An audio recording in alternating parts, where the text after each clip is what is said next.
The narrative unfolds with two sisters, Spider and Jessie, who are confronted with the devastating reality of their mother's deceased body lying before them. In silence, they transport her remains to a nearby lodge and conceal her in a trunk. Before sealing it shut, Jessie succumbs to grief, kisses her mother for the last time, and removes a necklace from her neck. The sisters understand the gravity of their situation. Revealing the truth could lead to their separation through the foster care system, resulting in a permanent loss of each other. The following morning, they quietly share breakfast when their mother's phone begins to ring. The call is from an individual named Ree, but Spider chooses to ignore it. While preparing for school, Spider notices Jessie wearing their mother's necklace and urgently instructs her to remove it, cautioning that it may raise suspicions and firmly advising her never to wear it outside. As they head to school, Spider reiterates the importance of keeping their mother's death a secret. However, despite her intentions, Spider confides in her best friend Alexis, believing she can manage the situation alone as she always has. That evening, Jessie returns home accompanied by her friend's grandmother. As soon as they leave, Spider chastises Jessie angrily, warning that if the grandmother had entered the house, she could have discovered their secret. After calming down, Spider begins to prepare dinner but realizes their food supplies are critically low, barely sufficient to last until their monthly allowance arrives in 6 days. Suddenly, there is a knock at the door. It's Ree, their mother's boyfriend. Maintaining her composure, Spider fabricates a story that their mother left with another woman about an hour ago. Ree grows suspicious and questions her honesty, but Spider continues to deny any wrongdoing. Before departing, he instructs her to ensure her mother calls him back. Once he leaves, both sisters are left in a state of fear, recognizing that Ree may return repeatedly. Overwhelmed and frustrated, Spider takes out her anger on Jessie, causing her to flee in tears. Moments later, Spider finds Jessie sitting beside their mother's body. Through her tears, Jessie asks, "What are we going to do now?" In an attempt to reassure her, Spider dismisses Ree as a drug addict who will eventually move on once he realizes their mother is no longer interested. Days later, they finally receive their monthly allowance, prompting Spider to take Jessie shopping in an effort to lift her spirits. Excitedly, Jessie fills the cart with groceries, and for the first time in days, the sisters sit down together to enjoy a proper meal. However, during their dinner, Cody, a cashier from the grocery store, unexpectedly begins taking pictures of them. Confused by his actions, Spider inquires about what he is doing and notices that he is using an old film camera rather than a digital one. Soon after, the grocery store owner informs Cody that his break is over. He quickly retrieves his camera from Spider and returns to work. It is later revealed that Spider and Jessie have been receiving nearly $600 each month under the names of 3 different family members. Shortly thereafter, there is another knock at their door. Armed with a baseball bat for protection, Spider cautiously opens the door to find a pastor standing outside. Feeling anxious, she promptly shuts the door again. However, the pastor does not leave but instead hands them a church pamphlet. At that moment, Jessie approaches, and the pastor invites them to a church pizza night scheduled for the following week. Excitedly, Jessie asks Spider if they can attend, but Spider quickly declines. Jessie reminisces about their past experiences attending church on Christmas and Easter when their mother would dress Spider in a purple outfit adorned with white ruffles. She softly suggests that perhaps their mother isn't lying in the shed but is instead in heaven. That night, Spider dreams about her mother and wakes up calling out for her. The next morning, the phone rings again.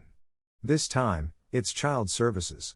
The caseworkers inform the sisters that an officer will be conducting a home visit to assess whether their mother is adequately caring for them. In response, Jessie angrily refers to them as baby snatchers. In a state of panic, Spider begins cleaning their mother's disordered room to create an appearance of normalcy in the house. During the cleaning process, they discover their mother's old teaching certificate, a reminder of her past career before her struggles with addiction. Spider plans to tell the officer that their mother is out for a job interview at a bank. However, Jessie quickly points out a significant issue: their mother's car is still parked outside. The sisters devise a plan to hide it. Although Spider is unable to drive, Jessie instructs her to approach it like a go-kart. After some initial challenges, they successfully move the car out of sight. When the caseworker finally arrives, she questions both sisters. They describe their mother as loving and responsible, attempting to portray a sense of normalcy. The officer inspects the house, checking the fridge and their mother's room, but finds everything in order due to their earlier cleaning efforts. Before leaving, she instructs them to have their mother return her call. Once she departs, Spider reassures Jessie that caseworkers typically do not remain in their positions for more than a year, suggesting that they will eventually be assigned a different worker. Meanwhile, police officers discover a drug-addicted couple in a car. The man is deceased, while the woman is barely alive. In the back seat, they find the couple's two small children. The sheriff overseeing the investigation is Ben, who happens to be Alexis's father. Later that evening, Spider is having dinner at Alexis's house when Ben inquires if her mother will be picking her up. When Spider informs him that her mother will not be coming, he offers to drive her home instead. During the ride, Ben mentions that he attended school with Spider's mother and used to cheat off her during exams in 10th grade. He expresses a desire to meet her, but Spider quickly deflects by stating that her mother has a bank interview scheduled for the following day and is quite nervous about it. Ben appears slightly perplexed but agrees not to disturb her. Upon arriving at the house, Ben notices Jessie opening the door instead of their mother. After he leaves, Jessie becomes upset, pointing out that she wasn't even allowed to bring her friend's grandmother inside, yet Spider had brought the sheriff directly to their doorstep. That night, as Jessie attempts to sleep, Spider quietly apologizes. Surprised, Jessie remarks that it is the first time she has ever heard Spider say sorry. The sisters share a brief moment of laughter before Jessie suddenly asks how long they can continue living in this manner. Spider does not respond. The next day, Spider visits the bus station and inquires about ticket prices, expressing a desire to go somewhere. However, upon being asked her age and admitting she is only 15, she quietly walks away. Later, she encounters Cody at a store. He shows her the photographs he took previously and explains that he enjoys riding around and capturing images. He invites her to join him sometime, but Spider declines. Back at home, Jessie sits with their mother's necklace in hand and questions why Spider is always angry with their mom. Spider simply replies that their mother made poor choices. Shortly thereafter, Jessie discovers the photograph Cody took of the two sisters together and smiles as she asks Spider if Cody likes her. Spider admits she does not know and mentions that he invited her to take pictures with him, but she turned him down. Jessie encourages her to accept the invitation. The following day, Cody arrives on an old bike to pick up Spider. On their way, he stops to deliver an envelope filled with photos to a man named Dennis before they head into the woods together. As they walk, Spider jokingly asks if he is secretly a murderer, eliciting laughter from Cody. Once they reach the forest, he begins teaching her how to use the camera.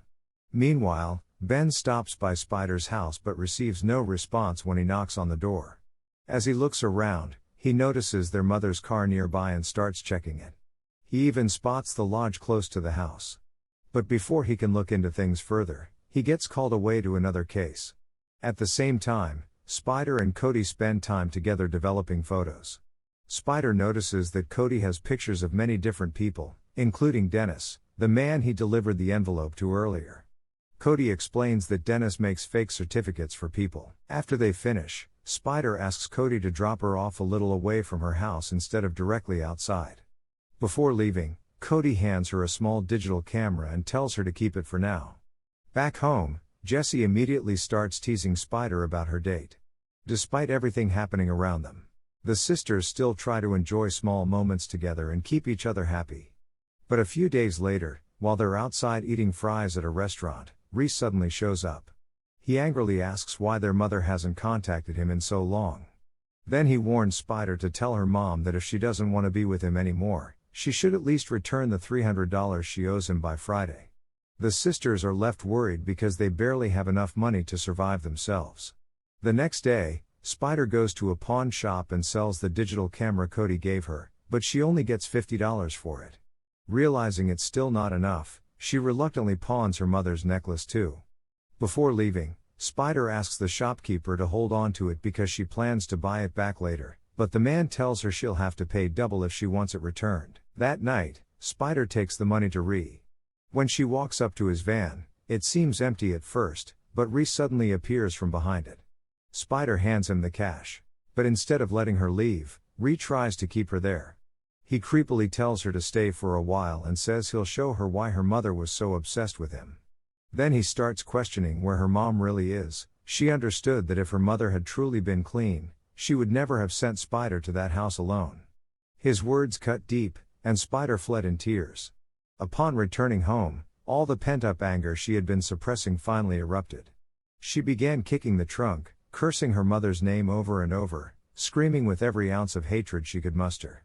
After some time, she composed herself enough to go back inside, where Jessie immediately wrapped her arms around her in a tight embrace, confessing how worried she had been. Jessie quietly asked if Race would finally leave them alone now, and Spider gently assured her that he would. The following day, Spider began researching adoption online and discovered that once a sibling turns 18, they are legally permitted to adopt their younger brother or sister, provided they can demonstrate the financial means to support them. That same evening, Jessie mentioned that she could not find their mother's necklace anywhere. Just then, their mother's phone began to ring. This time, it was Sheriff Ben calling, but the sisters chose not to answer. The next day, Spider visited Dennis, the man known for producing counterfeit documents. She explained that she required paperwork establishing her age as 18, including both a driver's license and a birth certificate.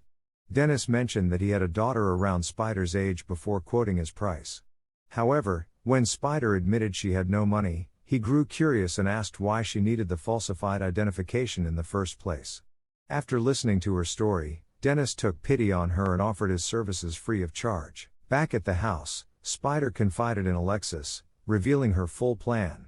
Once Dennis completed the fake IDs, she intended to take Jessie somewhere far away where no one knew them, and after turning 18, she would legally adopt Jessie herself. For the time being, she chose not to share any of this with Jessie. Alexis was visibly moved by the revelation.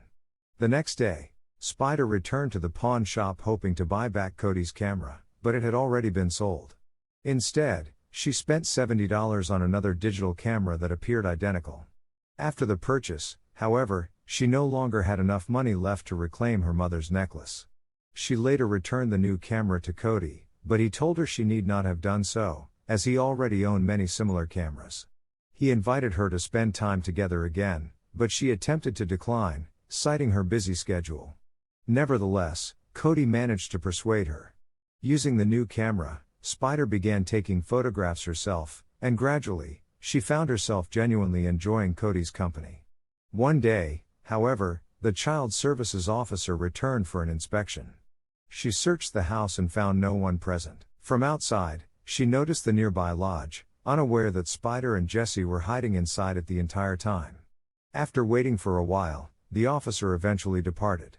Once she was gone, Jessie quietly suggested that perhaps they should simply tell the truth to the baby snatcher, but Spider snapped at her and ordered her to remain silent. After that, Spider went straight to Dennis's house, but he was not home. Instead, she encountered his girlfriend, who informed her that Dennis had gone to court to try to regain custody of his two daughters. She also mentioned that the fake IDs were still not ready and complained bitterly about Dennis doing the job for free while they could barely afford their rent. Later, back at home, Jessie brought up the necklace once more. This time, Spider finally admitted that she had sold it. Jessie was heartbroken, insisting that the locket had meant everything to their mother. Spider countered that the only thing their mother had ever truly cared about was getting high, and she called her a bad person. Jessie refused to accept that characterization, arguing that if their mother were truly that terrible, she would have sold the necklace herself to buy drugs, but she never did. At that point, Spider began recounting painful memories from their past. She reminded Jessie of the time their mother had left her alone on the porch as a small child and completely forgotten about her. Spider revealed that she had been the one who heard Jessie crying and carried her back inside. She went on to tell Jessie that even her asthma was a direct result of their mother's actions. While pregnant, she had continuously consumed harmful substances, damaging Jessie's lungs before she was even born. This revelation completely shattered Jessie. Through tears, she repeated over and over that it could not be true, before running outside in distress. As her breathing grew increasingly labored, Jessie reached for her inhaler, only to realize it was empty. Spider ran outside and found Jessie unconscious on the ground, at which point she realized she had forgotten to refill the inhaler. In a panic, Spider called 911, but the ambulance would take too long to arrive. Instead, she placed Jessie in the car and drove her to the hospital herself. Jessie was quickly taken inside for treatment. Later, Spider desperately asked the doctors whether Jessie was alright, but they informed her that they could only discuss the patient's condition with a parent or legal guardian. No matter how much she pleaded, they refused to disclose any information. After some time, Sheriff Ben arrived at the hospital and checked on Jessie, who was thankfully safe. The moment Spider heard that, she broke down in tears, blaming herself for what had happened. Ben attempted to comfort her, reminding her that she was Jessie's sister, not her mother. He then asked where their mother was, but Spider remained silent. The only words she managed to utter were, "Please don't separate us." Shortly afterward, Jessie was discharged and came outside. Spider quickly warned her not to tell Ben anything either. Ben then took both sisters back to his house. When his wife learned that the girl's mother had been missing for weeks, she suggested allowing Spider and Jessie to stay with them until they could be placed with a good family. However, Ben explained that it would not be easy. Their county already had over 70 children waiting for adoption, and even if the sisters were added to the list, there was no guarantee they would end up in the same home. The next morning, Ben dropped Spider and Alexis off at school. Before leaving, Alexis secretly slipped some money into Spider's hand. By this point, Spider had already decided that she and Jessie needed to run away.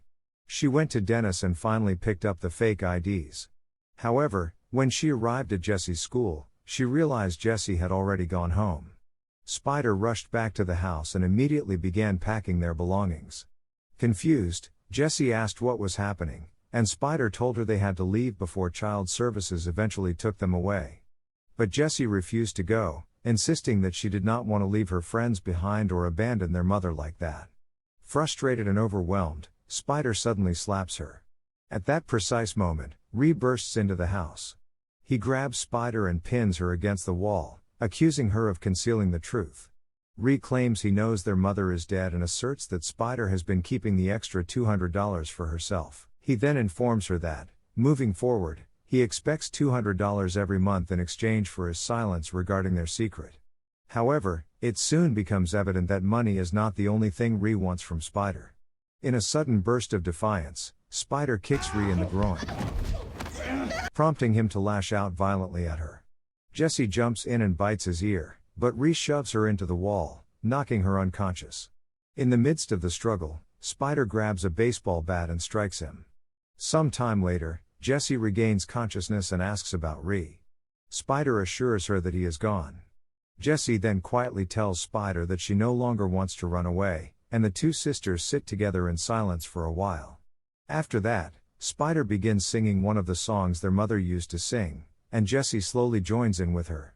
In the end, the sisters decide to tell the police the truth about everything. Later, their mother's body is finally removed, and Sheriff Ben sits down to speak with them. Spider asks him whether what she did was wrong. Ben tells her that everything she did was simply an effort to keep her family together. Soon after, their mother's funeral takes place. Spider and Jessie both place flowers on the coffin.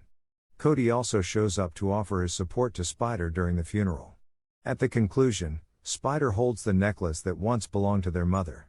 Inside the locket is an old photograph of her and Jessie as children. Looking at it changes something within her, and she finally places the necklace back around her neck. And with that, the story comes to a close. We invite you to share your thoughts on the film in the comments below, and please remember to like the video and subscribe to the channel for more recaps. See you next time.